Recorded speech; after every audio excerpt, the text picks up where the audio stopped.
Hello, thank you once again. So the last time I was here and I had my last recording was the concluding part of the video series I am making on Microsoft security portfolio. In that video, in that series, I established with this very slide I have in my screen right now that there are two areas or sides to Microsoft security portfolio. The first side is Microsoft Security Cloud, and the other one is Azure Platform Security. I rationalize reasons why this classification and this statement is very, very important for us to understand what I was about to do. And so the first side, which is the first area, which actually covers Microsoft Security Cloud, has been concluded. That video series has been concluded. Now, I am moving to the second side or area, which is called Azure Platform Security. But before I move forward, I want to say something very clear here. Microsoft Security Portfolio can be broadly grouped into two complementary areas. Microsoft Security Cloud, which focuses on protecting identities, endpoints, data, and applications. And Azure Platform Security, which focuses on securing Azure infrastructure and workload. So you can see why I kind of put them into two areas, broadly into two areas. And one area has been completed. Those videos are on YouTube. Then this is the second area, which I am about to start now. So now that we understand that, so on the Azure Platform Security, there's another thing I've done is to let me say categorize the services that are under security portfolio. Now, the reason why I categorize it is to make us understand. A lot of things could be confusing when it comes to Microsoft Security or Microsoft Platform generally. So what I did is to categorize these tools and services into scanning and monitoring. Under these, I will discuss Microsoft Defender for cloud. That is where I will talk about CSPM, CWPP. Then I will move forward to Microsoft Sentinel, which is a SIEM product or security orchestration and automation, response platform. Then, moving away from that, I will go to what is called Network Foundation. Under this episode of video, maybe I dedicate a video to it.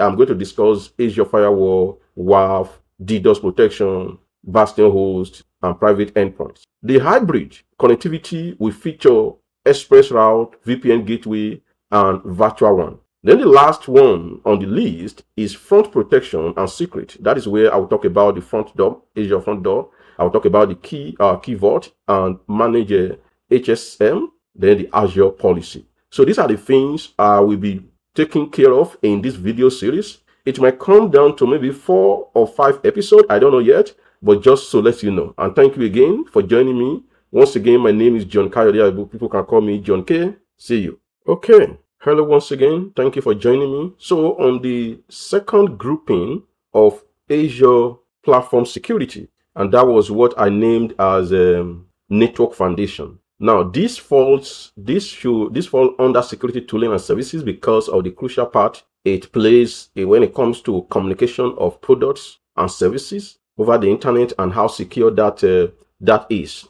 Now, under the Network Foundation, the first thing I want us to look at here is the virtual network overview. So, but if you come here, if you look at the overview here, you will see that we have virtual network, private network, DNS, and some other stuff like that. You can create virtual network, you can manage it, and you can create virtual machines. So these are the DNS and stuff like that. So let's look at virtual network overview. Now, what does virtual network does? It provides a secure, isolated private network for your Azure resources to communicate. That is like your virtual network.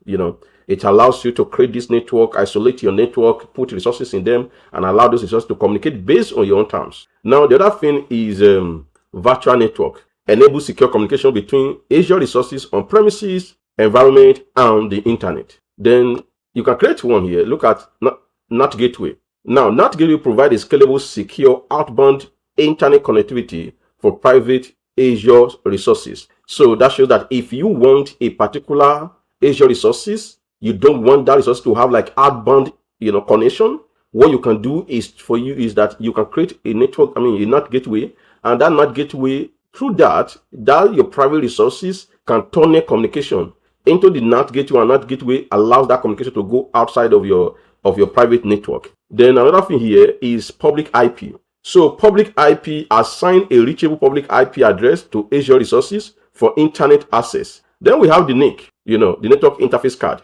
connect a virtual machine or resources to actual Azure virtual network. So if you look at NIC here, it allows you to connect a virtual machine, maybe like your server, to a network. Then we look at, which is very important here. This is one of the that is considered security, tooling, is your network security group. So controls inbound and outbound network traffic using security rules. So what do you do here? This is where you set up rules to allow or to disallow traffic in and out of your Azure resources. Then the other one is application security group. So now application security group simplify network security by grouping application instead of managing individual IP addresses. So it allows to group applications and then assign an IP address to that group. Then the other one here is Bastion host.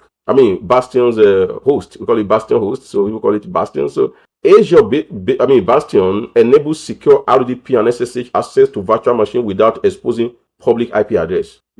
Now what it means is that it's like a jumper. Bastion is like a jumper. You have access to the Bastion host. From the Bastion host, you can connect to other resources, especially virtual machine. Then we have route tables. Okay, direct network traffic. So route table is a means through which you map out network traffic to, okay, this is where traffic can route through, and this is destination it can get to, and stuff like that. Now, route servers. Route server just simplify dynamic routing between Azure virtual network and network virtual appliances. So that is what it does. Then we have a private link. So private link is very important to this walkthrough because it's considered one of the core components of our network security.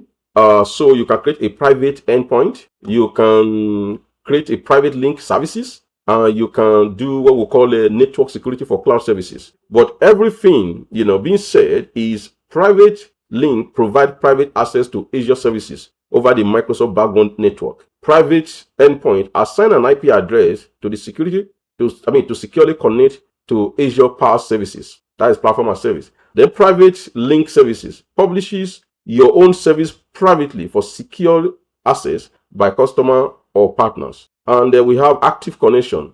What is active connection here?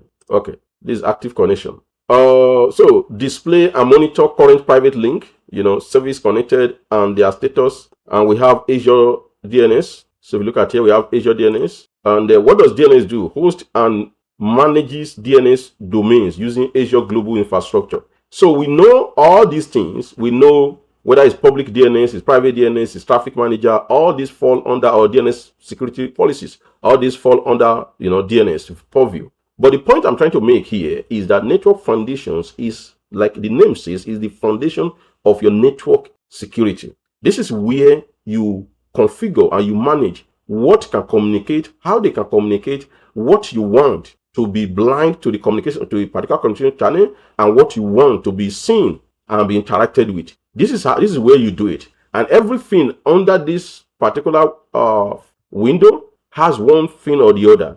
And there are ways to create them, like network security group. You can go down there and say, okay, you want to create a network security group, and you can give it a name. You say, okay, maybe John network security group, and you can say, okay, review, create. Yeah.